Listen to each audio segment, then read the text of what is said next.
चुभती ये मौसम, मन मेरा ललचाए, झीलों में बह जाए। I feel awesome, I feel alive, I feel alive, alive is awesome. I feel alive, I feel alive, alive is awesome. जिंदा दिल ताजगी सिंथॉल 9 के साथ Alive is awesome.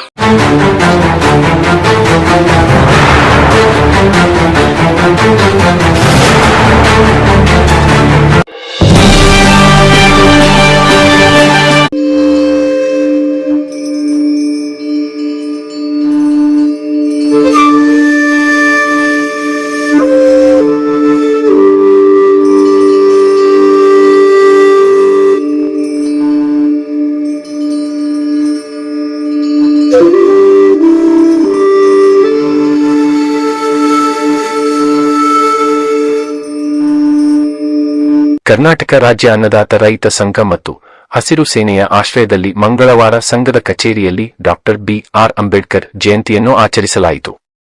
ಈ ಸಂದರ್ಭದಲ್ಲಿ ಕರ್ನಾಟಕ ರಾಜ್ಯ ಅನ್ನದಾತ ರೈತ ಸಂಘ ಮತ್ತು ಹಸಿರು ಸೇನೆಯ ರಾಜ್ಯ ಅಧ್ಯಕ್ಷರಾದ ಚಿದಾನಂದ ಹರಿಜನ್ ಮಾತನಾಡುತ್ತಾ, ಭಾರತ ರತ್ನ ಡಾಕ್ಟರ್ ಬಿ.ಆರ್. ಅಂಬೇಡ್ಕರ್ ಅವರು ಸಾಮಾಜಿಕ ಸಮಾನತೆ, ಅಸ್ಪೃಶ್ಯತಾ ನಿವಾರಣೆಗಾಗಿ ಹೋರಾಡಿದ ಮಹಾನ್ ನಾಯಕರಾಗಿದ್ದಾರೆ.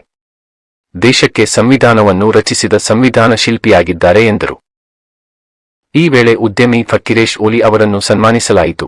ಕರ್ನಾಟಕ ರಾಜ್ಯ ಅನ್ನದಾತ ರೈತ ಸಂಘ ಮತ್ತು ಹಸಿರು ಸೇನೆಯ ಜಿಲ್ಲಾಧ್ಯಕ್ಷರಾದ ಸೋಮಲಿಂಗ ಬೆಣ್ಣಿ, ಮುಖಂಡರಾದ ಗೋವಿಂದಪ್ಪ ಬೆಂಡ್ಲಗಟ್ಟಿ, ಮಾರ್ಟಿನ್ ಬಳ್ಳಾರಿ, ಜೆ.ಆರ್. ನಾಣಪುರ, ಸೀತಾ ಸಿದ್ದಿ, ಸವಿತಾ ಸಿದ್ದಿ, ಪ್ರಶಾಂತ್ ಕರಿಗಾರ್, ಭೀಮಸಿ ವಾಲ್ಮೀಕಿ, ಜೈತುನಬಿ ಜಿಗಳೂರ, ಹನುಮಂತ ಬೋವಿ, ಮಿನಿಂಗ್ ಶಿಖರ, ಅರ್ಜುನ ಬೆಂಗೇರಿ, ನೂರ ಅಹಮದ, ಶಶಿಧರ್ ಅಂದಲಗಿ, ನಾಗೇಂದ್ರ ಮುಂತಾದವರಿದ್ದರು. ನಿಖರ ನಿಷ್ಪಕ್ಷಪಾತ ಸುದ್ದಿಗಾಗಿ ರಾಜ್ ನ್ಯೂಸ್ ಲೈನ್ ಅನ್ನು ತಪ್ಪದೇ ನೋಡಿ. ತಾಲೂಕು ಆಡಳಿತ, ತಾಲೂಕು ಪಂಚಾಯತ್, ಪಟ್ಟಣ ಪಂಚಾಯತ್, ಸಮಾಜ ಕಲ್ಯಾಣ ಇಲಾಖೆ, ಪರಿಶಿಷ್ಟ ಜಾತಿ ಪರಿಶಿಷ್ಟ ಪಂಗಡಗಳ ಮತ್ತು ವಿವಿಧ ಸಂಘ ಸಂಸ್ಥೆಗಳ ಸಂಯುಕ್ತ ಆಶ್ರಯದಲ್ಲಿ ಹಸಿರು ಕ್ರಾಂತಿ ಹರಿಕಾರ ಡಾಕ್ಟರ್ ಬಾಬು ಜಗಜೀವನ್ ರಾಮ್ ಹಾಗೂ ಸಂವಿಧಾನ ಶಿಲ್ಪಿ ಡಾಕ್ಟರ್ ಬಿ.ಆರ್. ಅಂಬೇಡ್ಕರ್ ಅವರ ಜಯಂತಿ ಕಾರ್ಯಕ್ರಮವು ಮಂಗಳವಾರ ಟೌನ್ ಹಾಲ್ನಲ್ಲಿ ನಡೆಯಿತು.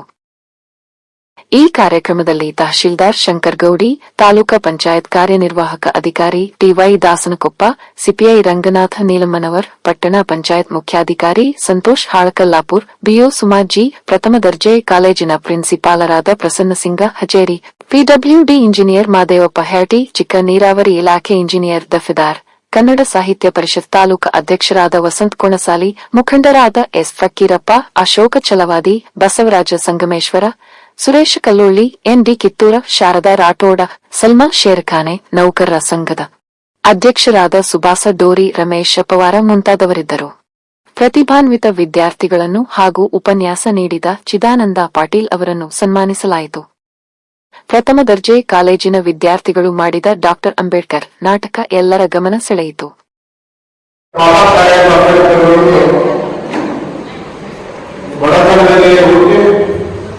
ಬಡತನದಲ್ಲಿ ವಿದ್ಯಾಭ್ಯಾಸ ಮಾಡಿ ಒಬ್ಬ ಪ್ರತಿಭಾವಂತರಾಗಿ ಬೆಳೆದಂತರು. ಅವತ್ತಿನ ಒಂದು ಸಂದರ್ಭದಲ್ಲಿ ದಲಿತರನ್ನ ಸುಮುಖ ಗಡಿಯಾಗಿ ಮಾಡುವಂತ ಒಂದು ಸಂದರ್ಭ ಇತ್ತು. ವಿದ್ಯಾಭ್ಯಾಸದ ಜೊತೆಗೆ ದಲಿತರ ಪರವಾಗಿ ಸಮಾನತೆ ಬಗ್ಗೆ ಹೋರಾಟವನ್ನ ಮಾಡಿದಂತರು. ಅವರು ಕೊನೆ ಕ್ಷಣದಲ್ಲಿ ಬೆಂಗಳೂರಿಗೆ ಮಾಡಲಾಗ್ತಿದ್ರು. ಅವರ ಶವ ಸಂಸ್ಕಾರಕ್ಕೆ ಇರ್ತಕ್ಕಂಥ ಸರ್ಕಾರ 4 ಜಾಗೆಯನ್ನು ಸಹಿತ ಡೆಲ್ಲಿಯಲ್ಲಿ ಕೊಡಲಿಲ್ಲ. ಮನೋರಂಜನ ಅನುಯಾಯಿಗಳು ಬಾಂಬೆಗೆ ಅವರು ಶವವನ್ನು ತಂದು ಸಂಸ್ಕಾರ ಮಾಡುವಂತಹ ಪರಿಸ್ಥಿತಿ ಬಂತು. ಅವತ್ತಿನ ಭಾರತ ಸರ್ಕಾರ ಇಷ್ಟು ಅನುಭವವಾಗಿ ಇವತ್ತು ಅಂಬೇಡ್ಕರ್ ಅವರಿಗೆ ನಡೆಸಿಕೊಂಡಿದ್ದನ್ನ ನಾವು ಇವತ್ತು ನೆನೆಸಬೇಕಾಗ್ತದೆ. ಯಾಕಂದ್ರೆ ಇವತ್ತು ಅವರ ಸಂವಿಧಾನದಲ್ಲಿ ಎಲ್ಲ ನಮ್ಮ ಪರಿಶಿಷ್ಟ ವರ್ಗದವರಿಗೆ ಸಮಾಜದ ಸಲುವಾಗಿ ಹಲವಾರು ಮೀಸಲಾತಿಗಳನ್ನ ಇವತ್ತು ಜಾರಿ ಮಾಡಿದ್ದಾರೆ. ಆ ಮೀಸಲಾತಿಯಿಂದ ಇವತ್ತು ಪರಿಶಿಷ್ಟ ವರ್ಗದವರು ಆ ಮೀಸಲಾತಿ ಮುಖಾಂತರ ಎಲ್ಲರಿಗೂ ಸಮನಾಗಿ ಇವತ್ತು ಬದುಕ್ತಾ ಇದ್ದಾರೆ. ಇವತ್ತು ಏನು ಮಾಡುತ್ತೆ ನಮ್ಮ ಕರ್ನಾಟಕ ಸರ್ಕಾರ? ದಲಿತರ ರೈತರಿಗೆ ಮುಂಗಡ ಪತ್ರದಲ್ಲಿ ಇಟ್ಟಂತಹ ದುಡ್ಡನ್ನ ಚುನಾವಣೆಗೆ ಹೆಡ್ಡಾಗಿ ಇವತ್ತು ಬಳಸುವಂತ ನಮ್ಮ ಸರ್ಕಾರ. ಧ್ವನಿ ಎತ್ತಬೇಕು ನೀವು ದಲಿತರು.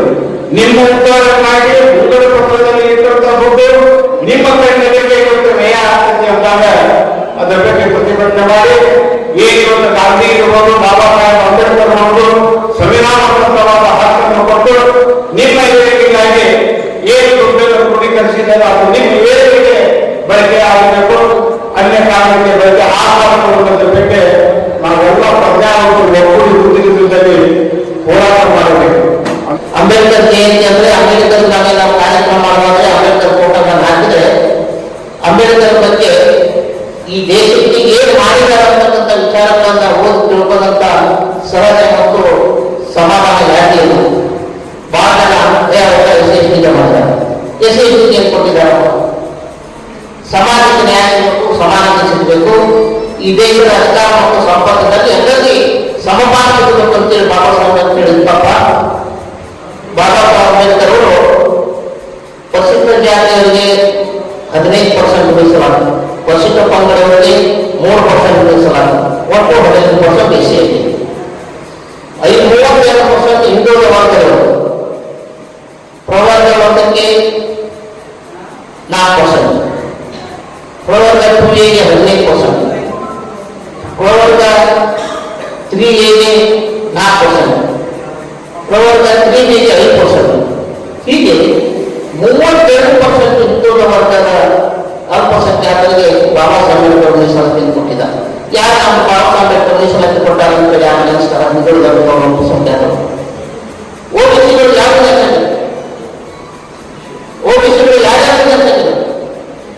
ಅವರಿಗೆ ಅಧಿಕಾರ ಮತ್ತು ಸಂಪತ್ತು ಜಮೀನುಗಳಿಗೆ ಹಿಂದುಳಿದ ವರ್ಗ ಅಲ್ಪಸಂಖ್ಯಾತರು, ಅವರಿಗೆ ಸಮಾಜದ ಸ್ಥಾನಮಾನಗಳು, ಅದು ಕೂಡ ಹಿಂದುಳಿದ ವರ್ಗ ಮತ್ತು ಅಲ್ಪಸಂಖ್ಯಾತರಿಗೆ 32% ಮೀಸಲಾತಿಯನ್ನು ಬಾಬಾ ಸಾಹೇಬ್ ಅಂಬೇಡ್ಕರ್ ಸಂವಿಧಾನದಲ್ಲಿ ಅಳವಡಿಸಿದ್ದಾರೆ. ಒಟ್ಟು 50% ಮೀಸಲಾತಿಯನ್ನು. ಈ ಮೀಸಲಾತಿಯನ್ನ ಅವ್ರ ಕೆಲಸ ಏನಾಗಿತ್ತಂದ್ರೆ, ನನ್ನ ಜನ ಪರಿಶಿಷ್ಟ ಜಾತಿ ಪರಿಶಿಷ್ಟ ಜನಾಂಗದ ನನ್ನ ಜನ 25% 30% ಇರುವಂತ ಜನ, 25-30% ಜನ ಮೀಸಲಾತಿ ಸೌಲಭ್ಯವನ್ನು ತಗೊಂಡು ಮುಂದೆ ಬಂದರು ಅಂತ ಹೇಳಿದ್ರೆ ಆಳುವ ವರ್ಗ ಆಗಬೇಕು.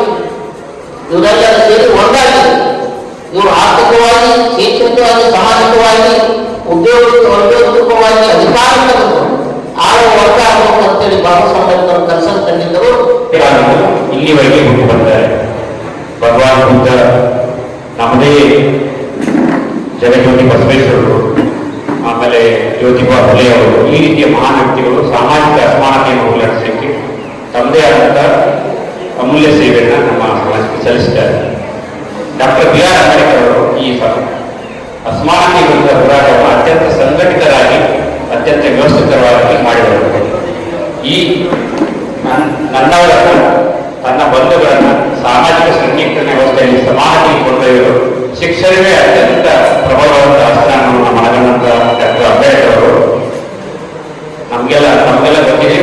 ಭಾರತದಲ್ಲಿ ಅತಿ ಹೆಚ್ಚು ಪದವಿಗಳನ್ನು, ಅತಿ ಹೆಚ್ಚು ಶಿಕ್ಷಣವನ್ನು ಪಡೆದಂತ ಒಬ್ಬ ವ್ಯಕ್ತಿ ಅಂತಂದ್ರೆ ಡಾಕ್ಟರ್ ಬಿ ಆರ್ ಅಂಬೇಡ್ಕರ್ ಅವರು.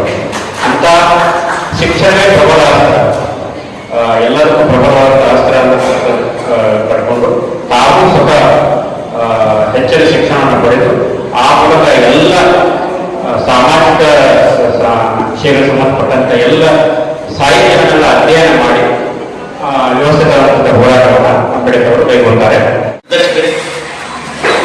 ಕಾರ್ಯಕ್ರಮದ ಅಧ್ಯಕ್ಷರೇ ಮತ್ತು ಅಪರ ಅಧ್ಯಕ್ಷರಿಗೆ ಒಂದು ಮನವಿ. ಸರ್ಕಾರಿ ಕಾರ್ಯಕ್ರಮದಲ್ಲಿ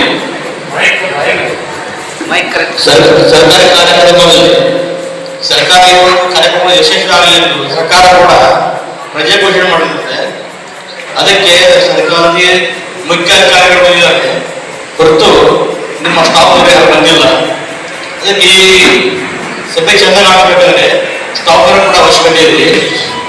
ಅದಕ್ಕೆ ಅವ್ರಿಗೊಂದು ಸ್ಟಾಫ್ ಅವರಿಗೆ ಒಂದು ಮೆಮೊ ಕೊಟ್ಟು ಈ ಕೈಗಾರಿಕೆ ಮುಂದಿನ ದಿನಗಳಲ್ಲಿ ಬರಲಿಕ್ಕೆ ಅವಕಾಶ ಮಾಡಿಕೊಡ್ಬೇಕು.